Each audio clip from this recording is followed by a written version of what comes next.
ഈ പരിശുദ്ധമായ റമദാൻ ആരംഭിച്ച ശേഷം ഞാൻ ഏറ്റവും കൂടുതൽ കേട്ട ചോദ്യവും ഇത് തന്നെയാണ്. ഉത്തരം ബീഡികളാണ് എന്നിട്ട് പറയും. അത് ഖുർആനല്ലേ, അവ ചുമക്കേണ്ടി വരില്ലേ, വുളുവില്ലാതെ എങ്ങനെയാണ് ഖുർആനെ തൊടുക എന്നതല്ലേ നിങ്ങളുടെ സംശയം? ഒരുപാട് പേർ എന്നോട് ഈ സംശയം ചോദിക്കുകയും ചെയ്തു. മറ്റു വസ്തുക്കളോടൊപ്പം ഖുർആൻ ചുമക്കുന്നതിന് വുളു നിർബന്ധമില്ല.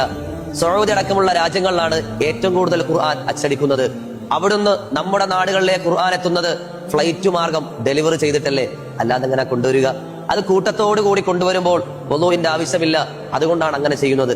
അപ്പൊ ഈ സഹോദരിമാർ ഉപജീവന മാർഗമായിട്ടോ അല്ലാതെയോ ഒരു സൽക്കരമല്ലേ ചെയ്യുക? ഏതെങ്കിലും ഉമ്മമാർ ആ ഖുർആൻ കിട്ടുകയും മക്കൾ കൊടുത്തതിന്റെ പേരിൽ ഖുർആൻ പാരായണം ചെയ്യുകയും ചെയ്താൽ അതെത്ര നല്ല കാര്യമാണ്. ഇങ്ങനെയുള്ള നന്മയുള്ള വിഷയങ്ങളെ നാം പ്രോത്സാഹിപ്പിക്കുകയാണ് വേണ്ടത്, നിരുത്സാഹപ്പെടുത്തിയിട്ട് കാര്യമില്ല.